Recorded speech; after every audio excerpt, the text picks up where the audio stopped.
दोस्तों, चर्चा करने वाले हैं आज के अपने इस वीडियो में हम 8वें वेतन आयोग के आधार पर बीपीएससी टीआरई 1 और टीआरई 2 प्राइमरी स्तर की अगर हम बात करें प्राथमिक स्तर की तो सैलरी कितनी होगी। 1 जनवरी 2026 से 8वें वेतन आयोग 8th जो आपका सीपीसी है उसे लागू होना है। यहाँ पर आपको मैं बता दूं, आप यहाँ पर डेट देख पा रहे होंगे 1/12/2024 की डेट यहाँ पर है जब हमने ये नोट्स तैयार किए थे। उस समय यहाँ पर वेतन आयोग के बारे में कोई चर्चा नहीं हुई थी कि कितना कुछ आपका जो है जो फिटमेंट फैक्टर है वो देखने को मिलेगा। अभी ये कहा गया है, आज की तिथि को लेकर के हम बात करें 20 अप्रैल 2025, तो ये कहा गया है कि फिटमेंट फैक्टर आपका 1.92 जो है वो रहेगा। और हमने उसी समय आपको बताया था कि 1.92 और 2.86 दो फिटमेंट फैक्टर में से कोई एक फिटमेंट फैक्टर आपका हो सकता है। और वहीं यहाँ पर अभी आपको जो है वो चीज़ें सामने आई हैं, आपको देखने को मिल रही हैं। उस समय कई सारे कमेंट्स भी देखने को मिले थे कि अभी कुछ आया नहीं योजना, माफ़ी चाहेंगे, वेतन आयोग का।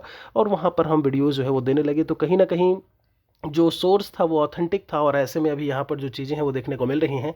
टीआरई 1 टीआरई 2 की बात करें, अपने मुद्दे पर आते हैं। और यहाँ पर आप देखेंगे तो अगर हम पीआरटी के वर्तमान बेसिक पे को लेकर के बात करें तो जो बेसिक पे है इस समय वो है 25,750 रुपये। वहीं टीआरई 2 का बेसिक पे इस समय 25,000 रुपये चल रहा है। यहाँ पर अगर हम डीए की बात करें तो 53% यहाँ पर डीए हमने मेंशन किया हुआ है, जैसे डियरनेस अलाउंस यानी कि महंगाई भत्ता आप कह देते हो। अभी ये बढ़ा भी है लेकिन हमने 53% ही लिया हुआ है यहाँ पे। और जब हम बात करें उसके हिसाब से तो 13,648 रुपये यहाँ देखने को मिलता है। और टीआरई 2 में आपका 13,250 रुपये देखने को मिलेगा। एचआरए मिनिमम 4% के हिसाब से के आसपास हमने लिया है, जो कम से कम है 1288 रुपये, 1250 रुपये।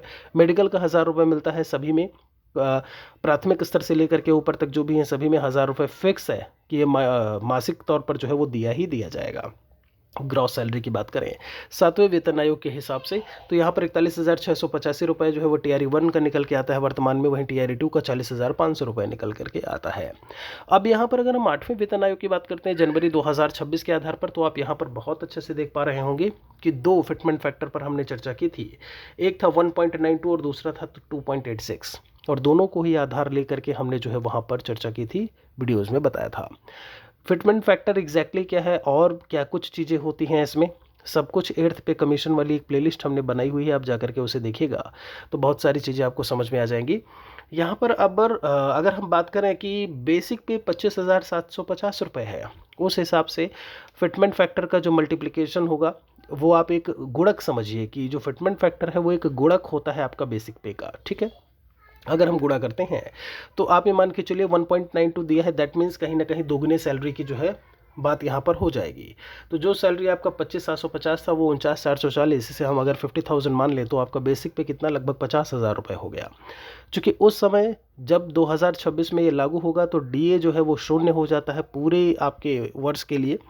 नेक्स्ट ईयर जब आपका आएगा तो फिर से डीए में 2% 3% इस तरीके से जो भी बढ़ोतरी होगी वो आपको देखने को मिलेगा, वो उसमें फिर काउंट होता जाएगा। यहाँ पे अगर हम 25,000 बेसिक पे की बात करें 1.92 के हिसाब से 48,000 देखने को मिलेगा। अब यहाँ पर 2.86 को फिलहाल के लिए हम हटा देते हैं। फिर एचआरए की बात आती है 5%, तो एचआरए भी जो हमने 5% निकाला हुआ था वो 73,645 का निकाला हुआ था, लेकिन आपको एचआरए भी यहाँ पर जो है वो ठीक ठाक देखने को मिलेगा। अगर हम यही 3682 रुपये लेकर के चलते हैं, मेडिकल का 1,000 रुपये लेकर के चलते हैं, मान लीजिए 4,500-5,000 रुपये इधर हो गए और 50 उधर है, तो आप मान के चलिए 54-55,000 रुपये 54-55,000 जो है वो सैलरी आपको देखने को मिलेगी बीपीएससी टीआरई 1 की, जब वेतन आयोग 8वां वेतन आयोग लागू होगा। यहाँ पर वहीं अगर बात करें आपके टीआरई 2 को लेकर के प्राथमिक स्तर पर कितनी हो सकती है, तो जो मैंने 54-55 बोला है आप उसमें 2,000 माइनस कर दीजिए। आप ये मान के चलिए कि 52-53 आपका हो सकता है, ठीक है, या 53-54 आप बोल के लिए चलिए, इतनी सैलरी जो है वो देखने को मिलेगी। बाकी यहाँ पर जो हमने ग्रॉस दिखाया हुआ है वो हमने फिटमेंट फैक्टर 2.86 लिया था, इसलिए सैलरी इतनी आपको दिख रही है। यहाँ पर कुछ इसमें डिडक्शंस भी होते हैं।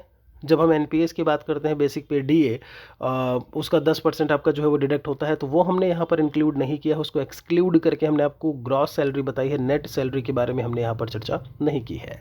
उम्मीद करते हैं जो चीज़ें अभी हमने यहाँ पर आपको बताई फिटमेंट फैक्टर 1.92 के हिसाब से अभी क्या कुछ होगा, तो वो चीज़ें आपको सारी चीज़ें समझ में आई होंगी। प्लेलिस्ट को आप एक बार ज़रूर देखिएगा चीज़ों को और अच्छी तरीके से समझने के लिए। कोई सवाल है या किसी भी स्तर की, किसी भी विभाग में किसी भी स्तर की अगर आप सैलरी जानना चाहते हैं 8वें वेतन आयोग के हिसाब से, तो कमेंट में लिख दीजिएगा। मिलते हैं एक और वीडियो के साथ में।